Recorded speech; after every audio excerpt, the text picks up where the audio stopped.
Gaze reading where the greats drop by. Trendy authors tell us all the who, what, and why. Anyone can listen, cause we're spoiler free. Gaze reading, from Pulitzer stars to book club picks, where the curious minds can get their fix. So you say you're not gay, well that's okay. There's something for everyone. Gaze reading. Hello and welcome to Gaze Reading. I'm your host, Jason Blitman, and on today's episode, I have Jinwoo Chong talking to me about his book, I Leave It Up to You, and then I'm joined by today's guest gay reader, the fabulous trans icon, Dylan Mulvaney. She talks to me about what she's been reading and also about her new book, Paper Doll, Notes from a Late Bloomer, which comes out today. Both of their bios are in the show notes. Also coming out today, there are so many books that are hitting the shelves, and I'm just going to rattle off a handful of them. We have Luminous by Sylvia Park, Kills Well with Others by Deanna Rayburn, Jane and Dan at the End of the World by Colleen Oakley, which I read and is so much fun. Think Bel Canto with some added whimsy. Goddess Complex by Sanjina Sathian. I loved her previous book, Gold Diggers, so I'm so excited to dive into that. All the Other Mothers Hate Me by Sarah Harmon, which I am a few chapters into and am laughing on every page. Self-Sabotage by Jeffrey Self and Stag Dance by Tori Peters. Whew! All of those books are out today. As always, if you like what you're hearing, please share us with your friends. Follow us on social media. We are at Gaze Reading on Instagram and Bluesky. You can also watch this conversation and a whole bunch of others over on the YouTube channel. And you can always like and subscribe to Gaze Reading wherever you get your podcasts so that you will be the first to know when a new episode drops. And I am thrilled to share that I'm continuing the partnership with Aardvark Book Club to provide an exclusive introductory discount. New members in the United States can join today. Enter the code Gaze Reading at checkout and get their first book for $4, and that includes free shipping. You can find that link in the show notes as well as all the other links that we've got. We have the link tree on the Instagram, all sorts of fun things. And now please enjoy my conversation with Jinwoo Chong and Dylan Mulvaney. Hi, Jinwoo. Hi. Welcome to Gaze Reading. Thank you. Thanks for having me. Of course. How you doing today? I'm good.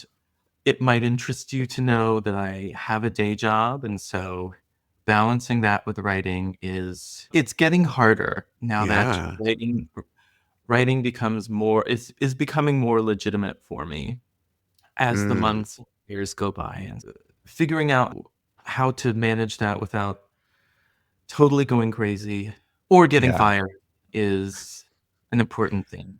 No shade to the full-time job, but is the goal to not have the day job anymore and just be writing full-time? I know some people love what they do during the day, so maybe...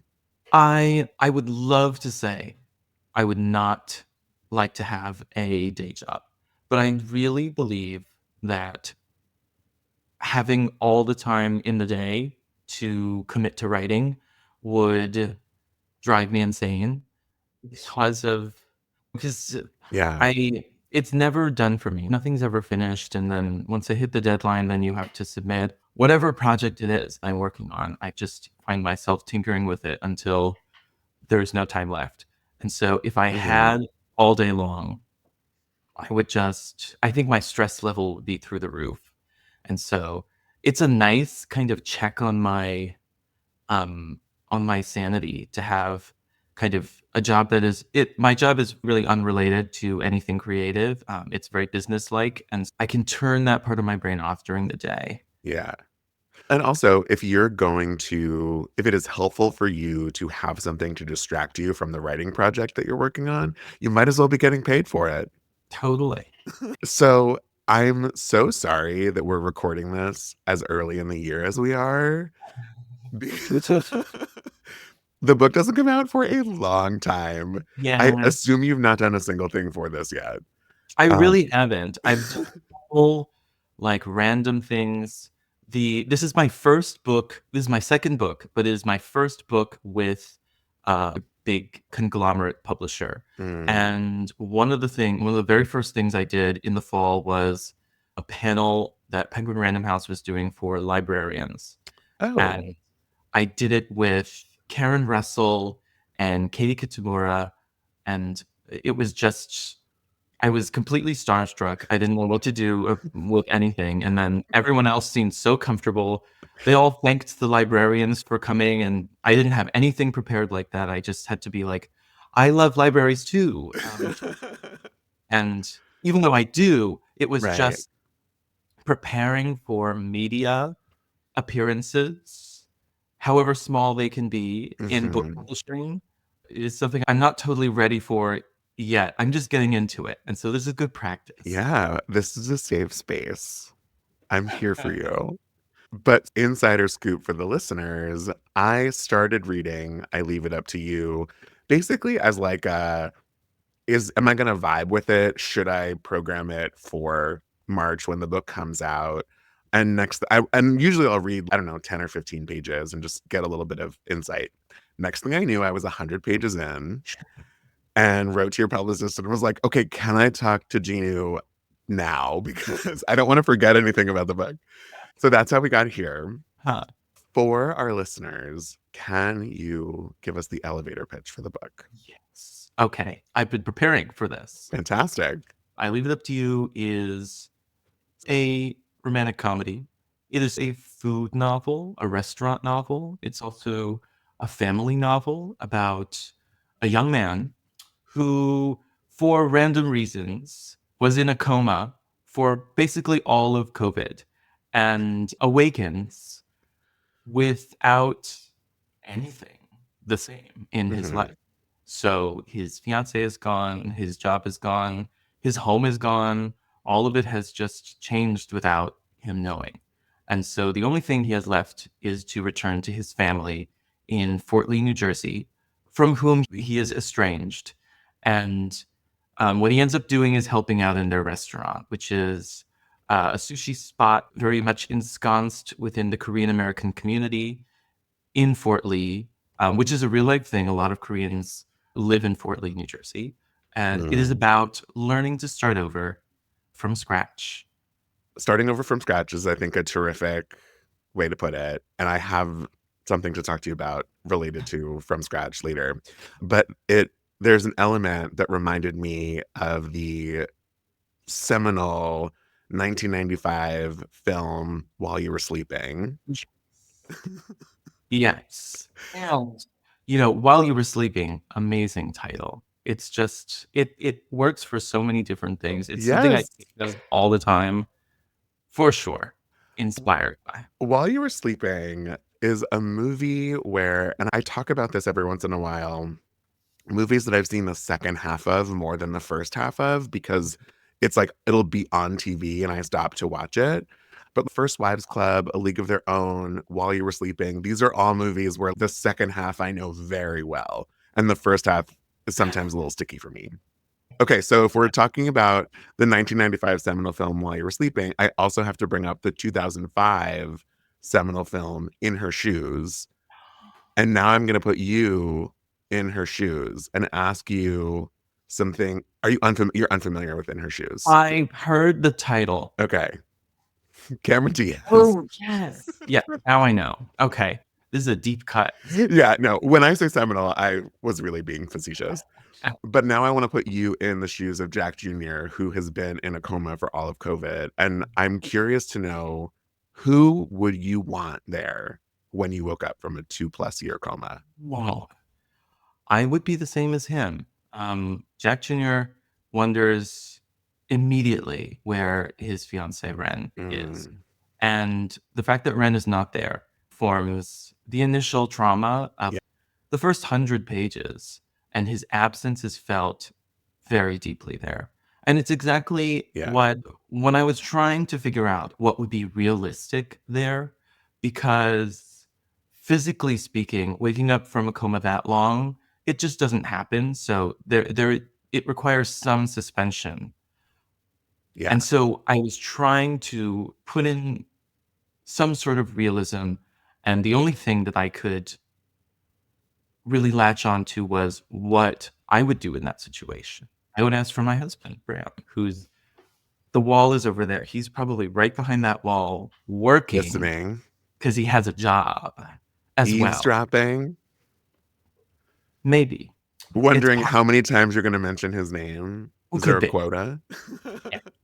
He's always a quota. I would ask for him. And it got me to thinking about if he weren't there and nobody seemed to really want to tell me why he wasn't there, that would probably be just unimaginably devastating. Mm-hmm. Is there someone that you wouldn't want there? If you woke up and saw them, you'd be like, oh God, this is terrible. I can think of quite a few people from high school, but no recent. That's a good thing, I think. Becoming 29, which I am now, and then moving into the 30s, I have entered a period of not speaking with people that I don't want to speak with anymore. And my world has winnowed down. It's narrowed, but it's become more meaningful. And so I can't say that I would not want anyone in my life currently to be there. Good. That's what we hope for as we move into our 30s. Exactly. The 30s are good. It's a good place to be. Okay, you're still, I'm keeping you in his shoes. Yeah. There is brief, morbid talk about how different people might want to die. Like a writer would want to die face first into their typewriter. If you had to choose, how would it be? What would you want to be face first into? Face? Okay. You did two. Those are two separate questions. Okay, let me see. I fear death very deeply. I do not want to know that it's coming. In a submarine, definitely not. In a plane going down, definitely not. Right. I would love to just have it be a total surprise. Like the end of Sopranos. Although that's Spoiler alert. Up to debate. Maybe it doesn't maybe it's not what happens there. But I would probably yes. And then base first, big bowl of butter chicken. Oh, interesting. I think butter chicken is my favorite food of all time. Really? Yeah, it used to be sushi. And then through a bunch of trips to London, I've just eaten so much Indian food and gotten a taste of what that's. And there's nothing better than butter chicken and chicken tikka masala are pretty similar. One is British and then one is Indian, but they're both amazing. And so I would want to be faithful, just face down in that. Face down into butter chicken. Okay, I don't know that I've ever had butter chicken. Oh, I need to get on this. I do think for me it would be sushi. Yeah. Which, if nothing else, the cover of the book is gonna get my attention. On to sushi. Because this is important for me. / my stomach just growled and I think I know what I'm having for lunch. Very good. Do you make sushi? I honestly no. I've tried a couple of times. That's okay. This is a safe space. Thank you so much for reassuring me. I don't make it because I think it really just awes me the amount of artistry and mastery that needs to go into, and it's different for different kinds of sushi. Like the rolls that people make, those are pretty simple. But the kind of sushi that Jack Jr. makes in this book is mostly nigiri, which is like the most traditional. It's the bed of rice with fish laid over. And I don't think I can ever make that because of all of the discipline that it takes. Most of the research that I did into this book was about the skills required to be behind the bar like that. Yeah. And as quoted in the book, sushi happens to be nothing but the practice of simple and regimented knife work. Yes. Exactly. Yeah. It's deceptively simple. And one of the signs of really good skill and all of that is how simple it looks and how easy it looks for someone when they're observing it to be like, oh, I could make that too. But most people can't. Sure. And we've all had that one piece of nigiri where we're like, ooh, that was not the right cut. Yeah. Oh, yes. Yeah. You instantly know when it's wrong. And then when it's right, the other way around. It seems effortless. Yeah. I ask whether or not you make sushi because of how deeply rooted making sushi is in the book. There's a quote in the book that, again, I assume was you noting. Yes. Because someone says that they've seen every documentary about sushi on YouTube. And I started watching a little bit of Hero Dreams and Dreams of Sushi, which looks incredible. Tell me more. Tell me everything. What do we need to watch? What is the best thing that you've learned? Let's think. Okay, so Jiro Dreams of Sushi is probably the one that I've seen the most. It's like a comfort watch. And for a while, it was on Netflix. I don't know if it is anymore. But it was also very early, maybe like 8 or 10 years ago it came out. And since then, there's been a lot more content about sushi, which is really lovely. There's a lot of series on Netflix. There's a lot of videos. Eater New York, or Eater, the YouTube channel, produces a lot of really quality videos on that. Mm. But I would also say the best way to observe is just to go get omakase somewhere in the city. And it doesn't have to be $500. It can. There are quite a few spots with the same kind of reverence for the craft that you can go to for much more affordable prices. And just sitting behind there and seeing how the chef kind of interacts with their customers, walks everybody through it, and the ease with which they seem to just go about it, even though everything is so regimented, so choreographed. It's really lovely to see, and it's one of my favorite things to go and see. And in doing your research, was there something that surprised you? I there was there is a passage later, or it recurs through the novel in which Jack Jr. talks about how there is a certain kind of egg custard that he can't figure out how to make, and its recipe is lost on him. And that came from watching a couple of things about it's called tamago or tamagoyaki.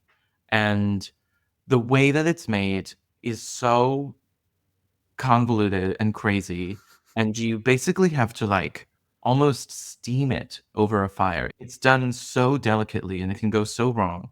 And one of the really more memorable parts of Jiro Dreams of Sushi that I can think of is when one of Jiro's apprentices, who now owns a bunch of restaurants in New York, he spent years trying to make this tamago that were up to his teacher's standards. And he failed for years. And the first time he made it right, Jiro Ono said, "This is right." And then he literally broke out in tears and started because it was so difficult for him to do. And that surprised me a lot. It's not because that's one of the things that actually requires cooking. It's not just about a slice. It doesn't happen in just emotion. It's this really regimented recipe that needs to happen for the traditional kind, at least, made. That was really surprising to look into. I can't say that I like tamago all that much, but I have a lot of respect for the craft. There's a moment in the book where the folks who are working at the restaurant are talking about a customer biting pieces in half, eating sushi incorrectly. For the record, can you state the most appropriate way to eat sushi? Uh-huh. Okay. I should preface and say, when the characters comment on that, I don't approve. It's not right. If we were in Japan, it would be different. But this is in New Jersey. It's being translated. Right. The same thing. When people complain about Americanized versions of different cuisine, like it's not purely that cuisine anymore because it's being made by Americans in America. Like it's a whole different thing. Totally. That's my personal philosophy of it. So back in Japan, where the craft was invented, you shouldn't dip it into soy sauce.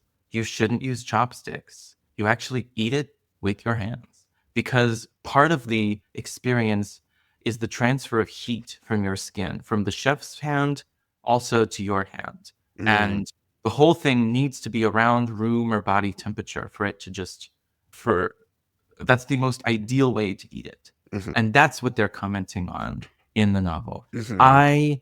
Unless it's a really nice place and it's clean, I use chopsticks.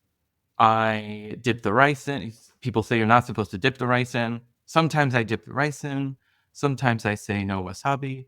Uh, all of those things. It's endlessly customizable, and everybody should eat it however they want to eat it.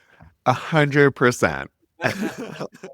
It is nice to know like the baseline and then you can just go from there. But for Exactly. example, my husband is a born and raised New Yorker, and if he sees someone like eating a piece of pizza with a fork and knife, it makes his skin crawl. But listen, to each their own.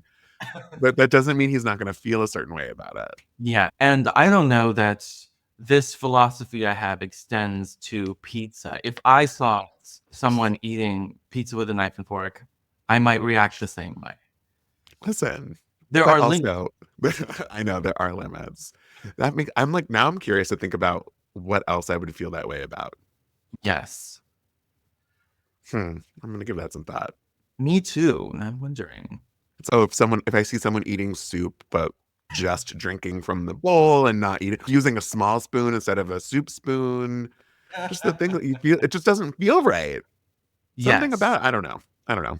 Anyway, I could talk for hours and hours about airplane etiquette and people traveling by air incorrectly, as in being rude to people, hogging space, yeah. not being prepared when you get to any of the checkpoints. If you have TSA pre-check, you've been through it so many times, why are you not prepared? Exactly. Yes. And it's high stress. It's awful to travel in this day and age. And Yeah. so my feelings are very sensitive there. I'm coming back from a number of trips. And so my feelings are raw currently about that, which is probably why I'm off on this tangent right now. Is there something that you would say is the most egregious thing that's ever happened? The one that I can think of was the emergency stop. The plane was grounded and they pulled the slides, and people are blocking the aisles because they're trying to bring their carry-ons with them to go down the slide. And there was a fire in the back of the plane. This happened a few months ago. And you can hear in the video the flight attendants yelling and screaming, "Leave your bags." And they're still grabbing their bags. And part of the travel is the safety. And Hmm. some of these rules are in place to keep people safe. It's just really, it makes my blood boil to, to talk about it. And so there's Yeah. definitely a No, I wrong feel way to you. travel that we've There seen is. quite a few. There's this selfishness, I think, that we are seeing a lot these days, and that has come up a lot in a lot of different capacities. But you were saying that these feelings are perhaps raw for you, which is why you're bringing them up. And I literally have a note about an interesting metaphor of raw throughout the book. Yeah. Like literally raw sushi, but also like raw emotions. And what we were saying earlier about starting from scratch, there's this idea about starting from scratch, feeling this very like raw sense of like that's when you start from scratch, things are raw or tend to be raw, or it's like raw ingredients. And how many times am I going to say the word raw? Talking about raw emotions, there is something very, what I will say, perhaps inherently queer or very relatable to the queer community when it comes to relationships with families. And early on, when we were talking about the story, you mentioned that Jack Jr. has been estranged from his family. And really, he hasn't spent, even before he was in the coma, he hadn't talked to his family in quite a while. And now it's really the only group of people that he can turn to post coma. But the way that it's talked about in the book again feels not dissimilar, I think, for a lot of gay men in particular, and then people in the queer community. Is that relatable to you? What's your relationship like with your family, if you don't mind talking about it? It's totally relatable. And Mm, something that I really set out to do with this book, not to rehash something that's been done, I think, a lot in fiction about gay people and their families, Mm-hmm. which is Mm-hmm. just the 2012 of it, of someone coming out and being totally rejected by their family, it being so black and white. That is the case for a lot of people. Yeah. For a lot of others, it's a much more complicated kind of melange of positive and negative, the Mm-hmm. experience of themselves with in front of their families. Mm-hmm. And it was like that for me too. It wasn't this explosive moment. I feel like it took it didn't unfold in a single evening as it often does in media about that sort of kind of thing. It took my parents a long time to become comfortable with it. Once they met my husband, it was a whole journey from there as well. It was everybody working over a bunch of different things to become comfortable with the idea, and me becoming comfortable with it as well, to live openly in front of them. That is a much more interesting thing to me than an explosive coming out and rejection. I feel like for for general audiences of queer stories, that's been told already, and I feel a need to complicate that a little more and be more realistic about what that experience is like for so many people. Not everyone's parents are what those conservative religious parents in TV are. A lot of them are along this large spectrum with their own kinds of thoughts and feelings about it. And in that medium Yeah. is where most people lie. And that story really is only just beginning to be told. Like it's not always about coming out. No. That's what I find so interesting about the book is that it's the sort of trauma within the family, I would argue, has nothing to do with him being gay. Right. And so it's still the idea of an estrangement and then a reconnecting is something that I think happens in that medium place as you were describing. This is not a coming out story. This is not a rom-com. It is not a relationship story, right? It's like almost like a re-coming of age.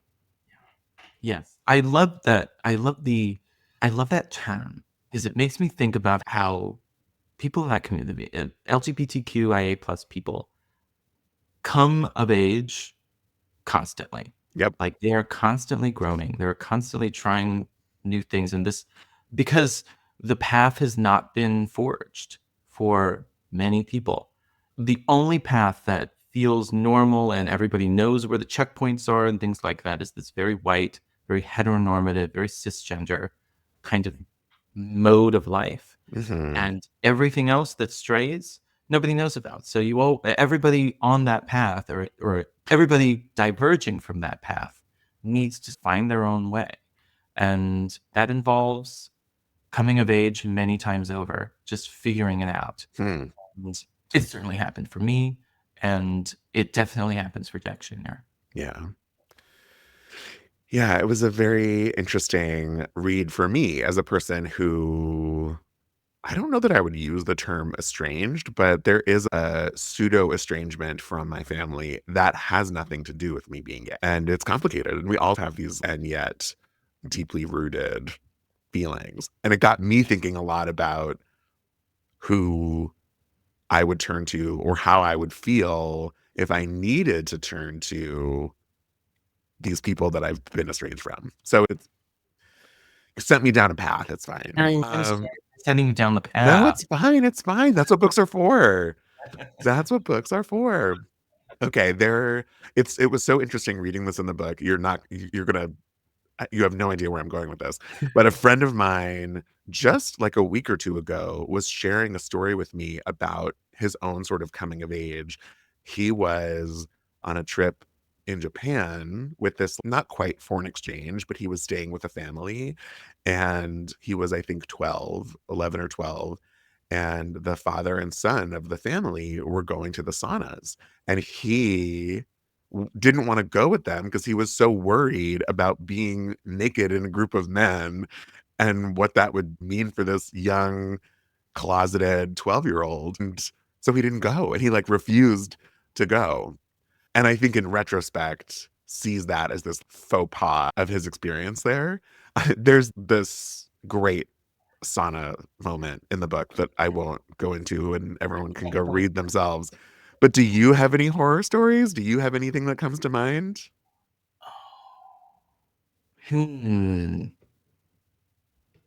Yes. You don't have to share that. I don't need to dust up your trauma too. Oh no, I love it.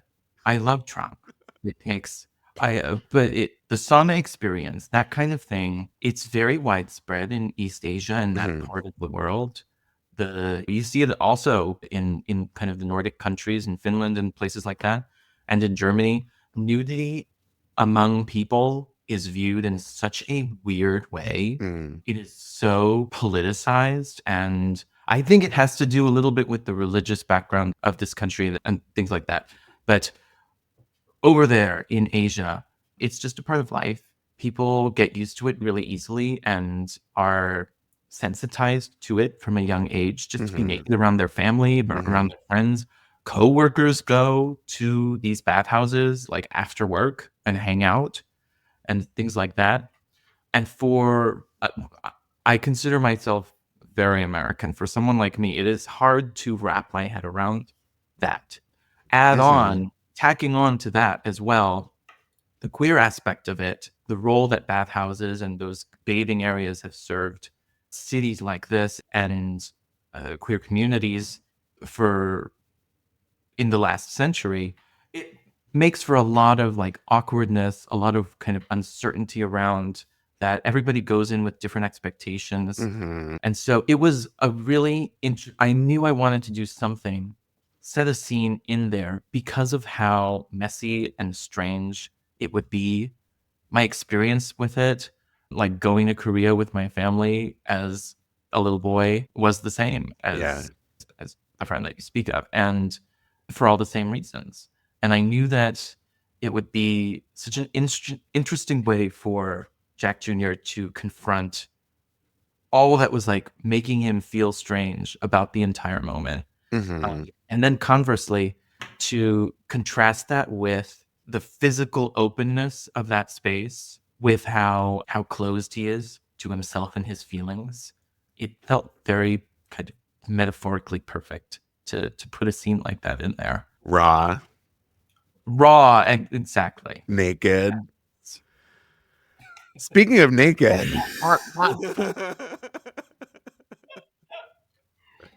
you talk about the shower scene in Take Me Out, the play, which is very naked, which leads me to my next question. Why do you hate musicals? Okay, I don't hate musicals. This is quite a disturbing trend across the reading media, is that the views of the narrator are being increasingly conflated with the views of the author. There was something just so specifically said that it felt so deeply personal that that's all. Okay, so to clear the air. This is very important to me. Yes, I have a great love for musical theater. I like all the same things that people like. I am not being a spoil sport. Plenty of homos don't like musicals, so it's okay. But yes, I'm glad that I could clear that up with you. Thank you. That was just adding some spice into the book. I appreciate it. There was such a reverence for plays, and then very much not for musicals. And it just, again, it felt personal, even though I know you're right. You're 100% right. It is fiction. It is not autofiction. You are not a sushi chef. You were not in a coma for 2 years. But there was something about this hatred of musicals that I latched onto.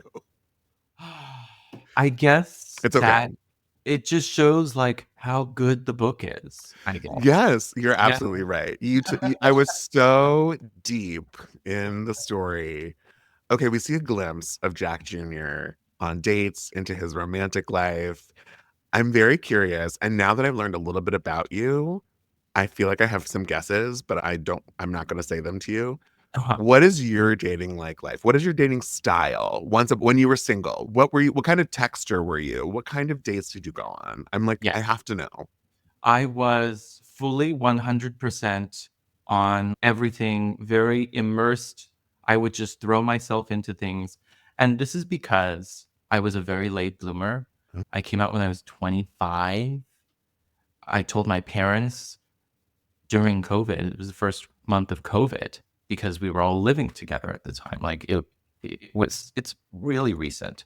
And so that coupled with the beginning of getting on Hinge and thinking that way about people coincided with everything being online Mm. and just all of the things that go wrong with apps and texting and the technology of it all.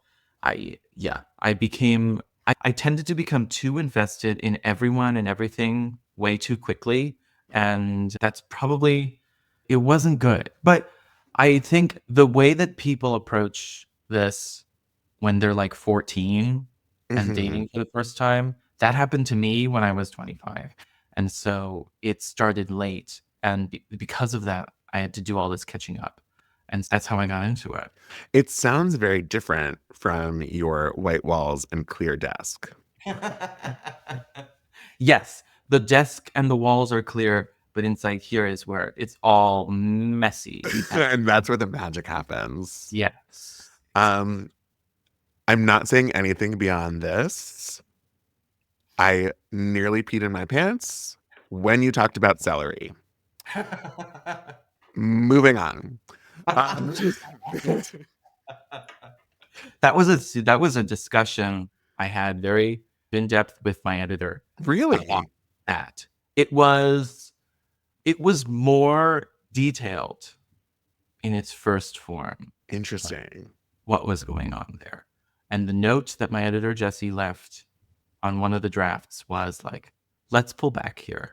Let's hint. Let's make it a little more coy and make it more of an if thing. Yes. So I'm glad that you knew and that And it definitely felt like inside baseball. And yet, you telling me this, I have to say, there's some element of like, why did she silence you? Maybe not. Maybe I'm being dramatic. I agreed with him at that Oh, time. him. Sorry. I Yeah, don't know. I assumed. Look at me assuming.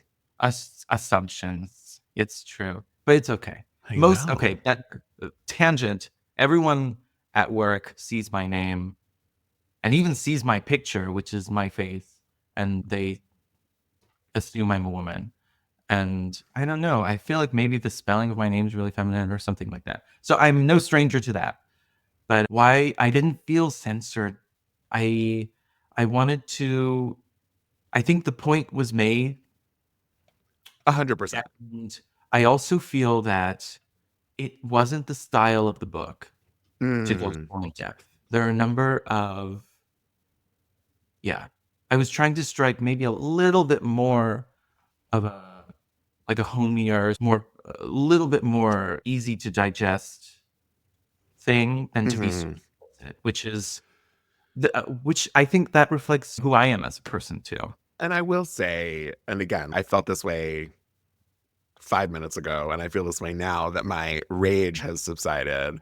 What I find so special about the book is that it is not this overtly gay. It could be anyone, and I think that's something so special about the book. The story can really be anybody. Yeah, and I'll just leave it at that.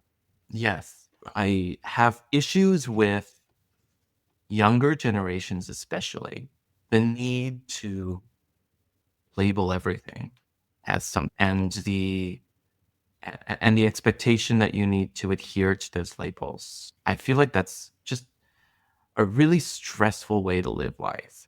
And so the balance I try to strike with everything there, but with all the characters, is that they're commutable, they can change. And it doesn't always have to be about categorization. Mhm. Defies those methods of organization. It's really messy. Yeah, and it also relieves you from the pressure of needing to continue to adhere to that definition, whatever that means. How do I want to ask this to end our conversation? And There is this beautiful moment. I'm like trying to be coy for the listeners who have not read it yet. A beautiful moment where, let's say, Gene Wilder is referenced. yeah. Is that how you live your life? Is there an optimistic hopefulness about you? There is now. And I have to say, this book brought it about. And I I tell this story a lot, but I wrote I Leave It Up to You during a really just terrible period of life. I had finished my MFA, I had finished my first novel. It just wasn't selling. Nobody wanted it. We sent it to at least 30 editors. They all turned it down. And I felt like my dreams were just passing me by. Hmm. I was afraid that my agent would drop me. I was afraid that I had spent all this money on a writing degree for nothing, that I would have to go back to my day job and just devote myself fully to it and treat writing as a pipe dream again. I also grew to dislike writing and reading itself because of Hmm. all the disappointment wrapped up in it. And while my first book was being shocked about, I decided to write something new. And I poured every kind of hope and wish that I had about life, about my career into it. Mhm. I wrote it to remind myself that writing is fun, that the heart of it is something that I am good at and enjoy and gives me purpose in life. Mhm. All things that I had forgotten in this, because publishing a book is so insane and so detrimental to one's creativity Hmm. that a lot of writers can lose sight of what makes it all worth it. And it was happening to me. And so as a result, because of all of this hope that I poured into this book, it is the most joyous thing that I've ever been. Hmm. It's a great comfort to me to write. I have it on my desk and I On your find, empty desk? yes, it's the one thing on my desk currently. And I find myself reading portions of it Mm. just to comfort myself. And in writing it, I learned that, yeah, I just learned to find the joy again. And so I'm here now. This book comes out in less than 2 months. And I'm again being drawn back into the stress. I'm not appearing on some list of the anticipated books, and I'm letting it ruin my whole day. And every time that's been happening, I've been using the book as I had before to remind myself of the joy. Mm. And it's Good. something, it needs to happen. It has to happen constantly for me. I can't just have it and then be set forever. It's an act of constant reminding myself. And that's where I am today. I'm much better. I feel much happier about writing and life than I was. And so, yeah, to I think I certainly I embody that the little part of Gene Wilder that that appears in the book a lot more than I used to. Jinwoo, I Leave It Up to You by Jinwoo Chong. Everyone go get it. If not for anything else, I mean, the book is wonderful, but it looks so good on a shelf and on a desk. Who could ask for anything more? I really lucked out. Michael Morris designed the cover at One World. Yay, Michael Morris. Thank you so much for being here. Thank you. This was a blast. A blast. Good. All right, I'm going to go have some sushi. Me too. Are you a theater person? I am. I was talking to someone this morning and they were like, I see Kathy Rigby above your shoulder. And I was like, oh, that's embarrassing. Oh my God, well, it's funny because like I remember I grew up in San Diego and I think maybe she came to the Civic Center with Peter Pan But then she's also done many La Mirada versions, and Oh you yeah. know, we've gotten a lot of coffee. I grew up like performing in the Grange the Old Globe for years. It was like the best place ever. I saw in your book when you talk about seeing the production of The Grinch at the Old Globe and being like, wait a minute, kids can do this? This is magic. The same thing happened to me with Peter Pan. I was like, wait, kids are a part of this? And this is like live and happening in real life? What's going on? And there was a local production. I grew up in Florida. We don't talk about that. There was a local production of Peter Pan, and there were auditions in the paper. And my mom called, and I was 5 years old, and they were like, he has to be 6. And the same thing happened to you. I also was like, well, I know youth theater's a thing, but like you get to do it with adults, which is like that just seemed way more like accelerated. Yeah. Wait, I directed a couple shows for San Diego Junior Theater. Did you ever do shows with them? I only did the classes, but Oh, I fair. did meet my best friend in life. We were maybe 5, 6 years old. Her name May, and what's so crazy is we found each other in different chapters of our lives. Like when we were 5, I remember being in theme with her pushing. She was the mom, I was the kid. Like we were pushing a chair like it was a grocery cart and putting things into the cart. And then when we were 15, we did Legally Blonde, the musical, together as like, you know, youth theater, and that was a crazy mess. And then during the pandemic, I reunited with her mom, who's a sheep herder, and she was the one that I talk about her in the book. Actually, she's the one who kind of put me in my first dresses and helped me find my version of femininity early on, which was really fun. That so San Diego Junior Theater was a big tie to. Oh my to the God, I love that. transition. I'm sort of stuck on you talking about her mom being a sheep herder. I know. I wanted to be sheep like during the pandemic. After I'd already done Book of Mormon, I was like, I'm gonna drive up past San Francisco to this farm. I like spent a week sheep herding, and I like very strongly kind of just was like, should I just stay and do this for the rest of my life? What I love about her specifically is like she, you know, found that very late in life, and she's still doing a little bit of shepherd work, but now she's like, oh, now I'm going to be like a workout instructor, or like I just love people that are constantly reinventing themselves in the wildest ways, but because like in the second half of her life, be like, I think I'm going to start sheep herding. It's so iconic. I want that for most of us. Yeah. What would you pick?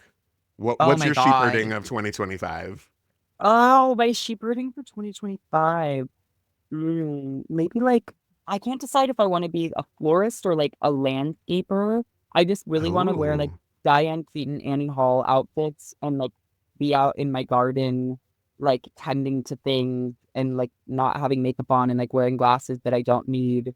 And kind of like I want there to be this essence of like getting my hands dirty, but in ways that actually feel productive and not indicative of me on the internet. love. What would you Obsessed. do right Okay. now? What's your sheep Oh, herder? that's such a good question. Well, I was working in theater and arts and culture producing, and now I host a book podcast. So I guess it's book podcasting. Like, I mean, it's the theater to book pipeline that I think it's inevitable. Um, I know it's very yeah. true. But I was the casting director at TheaterWorks USA for a while. I'm sure Whoa. I feel like after college, maybe I had like, auditioned for one of those tours or something. But you I probably guess we did. probably I might. It would me singing "Giants in the Sky" for you, Jason. Oh my God, obsessed. I know. I'm sure I was at your showcase. I'm sure you auditioned. Love. I love, I love, I love. I have to know, you are my guest gay reader today. What are you Hmm. reading, Dylan? Before we talk about your book. Okay, I am reading so many things, but also the one like something that really sparked joy recently. I got to read Jonathan Van Ness's new book that is coming Mhm. out with Julie Murphy, who wrote Dumplin', right? I think that's Yes. the tie there. Yes. Yes, yes, Um, yes.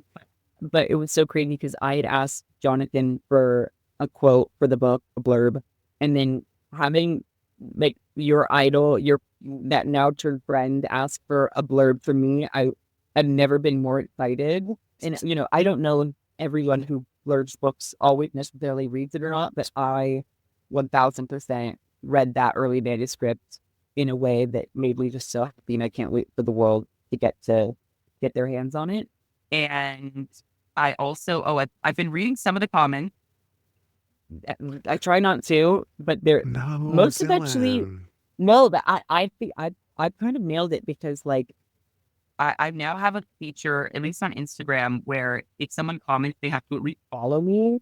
And so there is a little bit of satisfaction when I see a bad comment, knowing that they followed me to read that. And Right. traditionally, usually keep following you. That feels a little good. It was like extra work for them. You sort of, it's like Exactly. entrapment. Period. Okay, I love that you read this book, Let Them Stare by Jonathan Van Ness Yes. and Julie Murphy. I am Let so them stare. excited There to we go. check it Let them out. stare. Okay, now tell me, you have your own book coming out, Paper Doll. Honey, I can't believe it. I am so, it's crazy. I'm so proud of it, but I'm also simultaneously scared as heck because I think I see myself as one thing, which is very much a theater girl. I think the world sees me as this like trans TikToker, and now I'm Mhm. asking them to see me as an author. And I think, many people haven't been exposed to my writing necessarily, even though I've done it my whole life. I've journaled almost every day from like since my teen years. But I'm really happy to now have a place off the internet where I can share things with hopefully the good people that deserve it and not just like Yeah. the general population. And hopefully some good will come from it because I think a lot of it surrounds really tricky situations that I found myself in that I wouldn't want someone else to have to go through if they don't have to. So I'm hoping that well, within a hard read, but hopefully an easy one that folks get something from or at least can have a laugh. I love a comedy. Yeah. Kelsey Handler books growing up were like my bread and butter favorite thing. And so I wanted to make sure that, yes, there's vulnerability in there and yes, I divulge a lot, but I wanted there to be some laughs. I mean, honestly, the book is so, so, so funny. I haven't read it cover to cover, but I've been able to pick it up in pieces, and it is, I can't believe how much I've been laughing. You're funny. Oh my God. Thank you. I get scared to like especially make jokes around transness because I think so often they get taken out of context by the media. But this felt like a safer way to do so. And like when I'm with my friends, I'm Yeah. very dark in my humor. Like I'm always kind of going there and I don't really get to do that with people online. So like I think what people will be surprised by like there's as much of like I am a Charlotte in the street. I think I'm more of like a Samantha on the pages. Honestly, there was one thing that offended me reading the book, and that is your love of dominoes. No. Really? Oh my God. I I am like I probably have it at least once or twice a week, but it's like it's sort of become I think my body's version of like a safety blanket. Like I think some people have from their childhood like a little piece of cloth that still exists that they never wash. And like I have it tied to a pizza store chain that most people see as lesser than when it is my everything. In full disclosure, I made a bit of a stink about it recently at an event that I was producing because someone else ordered Domino's instead of regular pizza, instead of like local pizza. And I You gotta are say, the and problem. I am the problem. It is totally me. But I tasted it and I was like, you know what? It's solid. It's the deep dish version that everybody really needs to be targeting because that's the one Really. that it's so good. I think targeting is the wrong word. I think they need to if they're gonna give it a try again, it needs to be the deep dish version because it's not Oh, actual deep dish, but it's a little there's a little just like more give thicker. there. Yes, I like Mm-hmm. more carbs, um, more is more in generally in my world. Yeah, I love that. Okay. I was with our mutual friend Jedediah Jenkins at the time, and he was the one who was like, "You gotta give in. The Domino's is good." Oh my God. That's so crazy. I just my friend is staying with me right now and like showed me a book that they had bought yesterday to start reading. And I was like, wait, no, I want you to read this one. And I pulled Jedediah's book off the shelf, To Shake the Sleeping Self, because Oh my God. I read it in my early 20s, and my aunt was like a huge fan of theirs, and it like completely changed the way not only that I thought about writing, but also faith and queerness and nature. And like, what's so embarrassing is that I don't know if you know, when someone follows you on Instagram, any video or no, any message that you've sent to them like goes to the top. So I was Jedediah's fan, and I was like DMing him, like I'm obsessed with you. You're amazing. I love this book. And then he followed me like maybe 2 years ago, and so all of those messages got pushed to the top. And he was like, "This is so sweet. I fucking love you." And I'm like, "No," I was dying cringing. And then so after that, I had to think about all of the people that I had sent embarrassing like fan messages to, and needed to make sure to unsend them so that if and when they followed me, that those wouldn't get pushed to the top again. So But smart. Jedediah is like, I think LA is tricky with finding community, and like he is someone that is really the king of like bringing people together. He has the cutest fire pit. I've met so many amazing people through him. He took me camping last year in the desert. I mean, There's only one person to go camping with. And it's your favorite author. Right. Like, don't accept anything less than going camping with your favorite author. Turn friend. There's a similarity between the two of you that I'm just now realizing. He is just like forever joyful, and I don't. Forever joyful sounds like you're not allowed to ever not be full of joy, but he always joy is first for him, and I feel like joy you present as joy being first for you.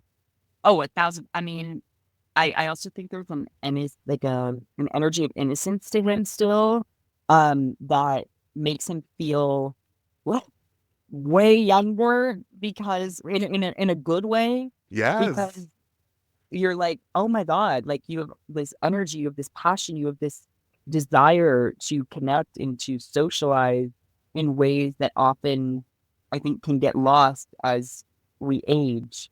And that is what puts me in a direct sort of similar box to Jedediah Jenkins. I will take it.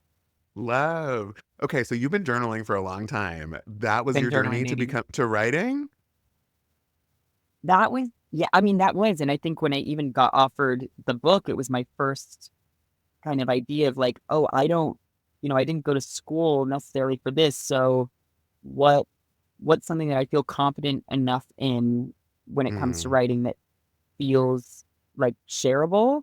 And it was those journal entries. And then once Beergate happened, everything kind of shifted, and I was like, there's more to this story, but it wasn't in journal format. And that's when I started writing these different essays that ended up going in between the entries of the book. And so it's so messy, but I think it's really reflective of, being a 20-something in the spotlight and in not fully knowing every essence of who you are, but you have pretty clear ideas.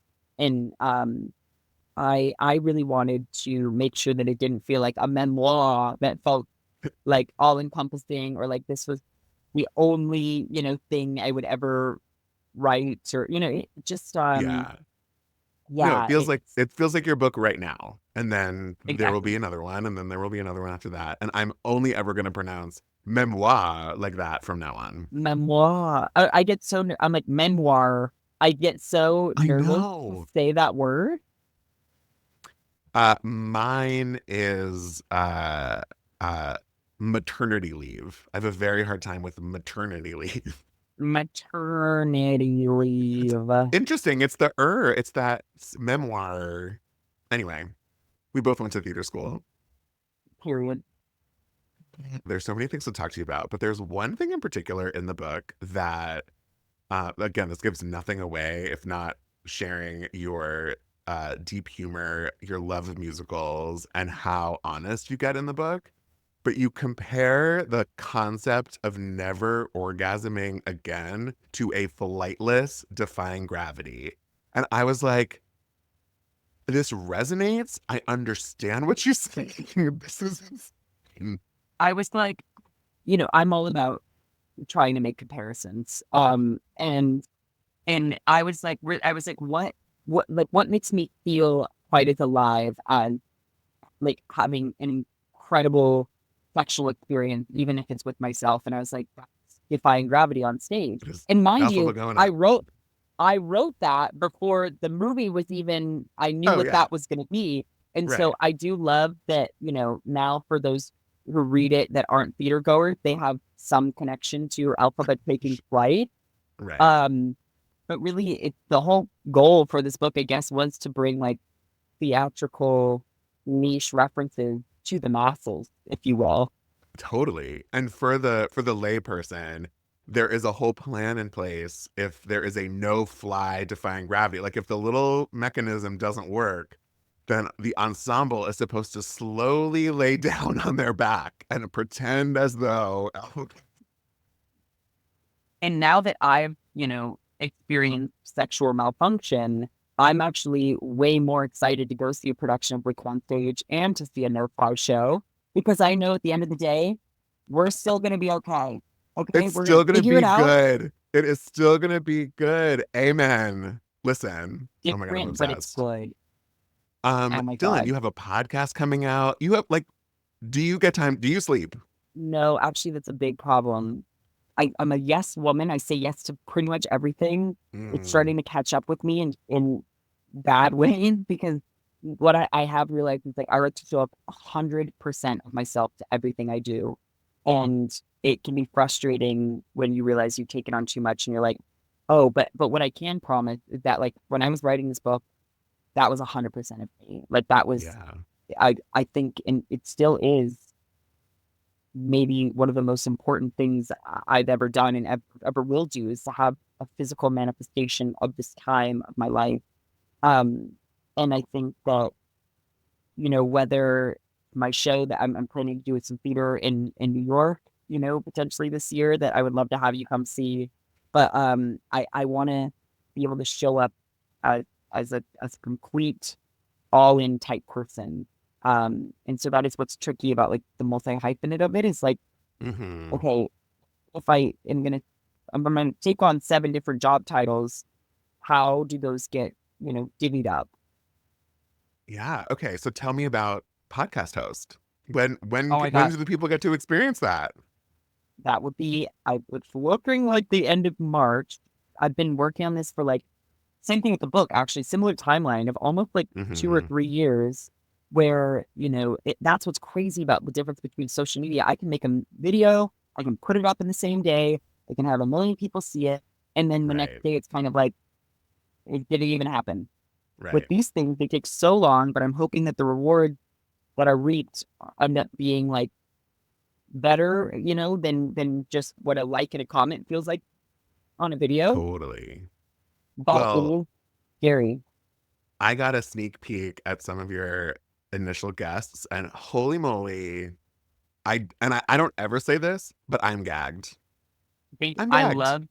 I've got gay friends. I've got like cultural, but I saw that too on your list, where I was like, oh yeah, you've gotten some really amazing folks. And I think that so often, they say you are a reflection of who you're surrounded with. And like sometimes the Mm. guests that you have on your podcast are a reflection of who you have. So I feel really happy that I get to be on yours. I'm so honored. I'm so honored. What a joy. Wait, you also have this All-Stora book club. Oh my God, honey, the Dylan Mulvaney book club. What? Okay, I'll tell you this. I'm someone, like, when I was becoming when I wanted to do yoga, I became a Mhm. yoga instructor because I knew I needed what? Accountability. And I needed to become a master at whatever the thing was. So if I'm going to be a writer, I'm going to write a book. If I'm going to have if I'm going to be a reader, I'm going to have a book club. Because now, Dylan, but because same now kind of with you though, with this I, podcast, like now you have to read books. It forces you. we are the And same person in that way. I love that. Like now I it's like I have home. We need homework. We I need know. adults need homework. I know. I said to my husband, I was like, okay, I'm enjoying reading, but I need to take it to the next level. I know. I'll start a book podcast. You're like, this is what What? we need. I know. Obsessed. So tell me about this All-Stora book club. The third March pick is paper doll, baby, because I was like, Hello. Well, if you're gonna have a book club, I'm gonna do my own book because why not? Right. The But perks of having a book club. yes, I want it to be easy reads. I want it to be emphasis on feminine, on camp, on trying to better ourselves and become more empathetic people. But I think like there isn't, it's not definitely not one thing. I don't think of myself as one thing. The book club's not one thing, but I do think each book will be a step to better understanding me in the long run for whoever joins, if they're interested in that. Oh, that's really special. I love that. And I'm obsessed with like suddenly how books are a major thing in your orbit right now. So we love to see it. I have like a stack of hundreds of mine sitting right there. And then what is crazy too is now, I'm sure it happens to YouTube. People want to send you their book, which is like epic. But then you're like, oh, we got to find some space, So that it's so cool. I'm getting a little bit more into book talk. Like I'm noticing my For You page is like starting to catch up to that. Listen, okay. Before I let you go, this is Gays Reading. You're the guest gay reader. Is there anything that you're reading that you need to get off of your chest? When the world is crumbling down around us, it's hard to like be annoyed by the leaky faucet. You know what I mean? Okay. But like now's your time to complain about the leaky faucet. I think the leaky faucet for me in regards to books is like the heaviness when I'm traveling, because I love to, if I'm going on a plane, I like to bring 3 books with me. And obviously, like sometimes I'll just have like a tote, and that, honey, that's getting heavy. So, and I'm not someone that loves to read from a screen. I support screen readers, but that I'm not your girl. Yeah, I'm a physical copy person too. Yes, I think I have grievances with this industry right now for not allowing for more trans storytelling. I feel really lucky that this book cut through, but we need more of it. We need fiction. We need romance. We need a trans 50 Shades of Grey. That extends to TV and film as well. And I have grievances with anyone trying to make anyone else's life more difficult than it needs to be, because that's how it feels for our community right now. And I want to provide easy reads. I want there to be an ease to life that I think we should allow ourselves. And I feel really lucky and happy. I love that. What's your happy scale? 1 to 10 right now? My happy scale, 7.5. Okay. What's your happy scale? I think I'm also a 7.5. Okay. You brought it up. I'm not gonna lie. I was at like a 6, maybe at like 9 a.m. this morning. What? So there's an effect I'm here. here. For you. Thank you, babe. I can't wait to read some books with you. Have a wonderful rest of your day. Thank you for being here, Dylan. Will you send, anytime that you have like something that you really love that I need to know about for books, will you send it to me? Can we DM? Oh, 100%. I cannot wait. Okay, bye everyone. Okay, bye. Dylan, thank you so much for being here. Jinwoo, thank you so much. Make sure to check out their books, available now. Thanks for listening to Gays Reading, and I will see you next week. Bye.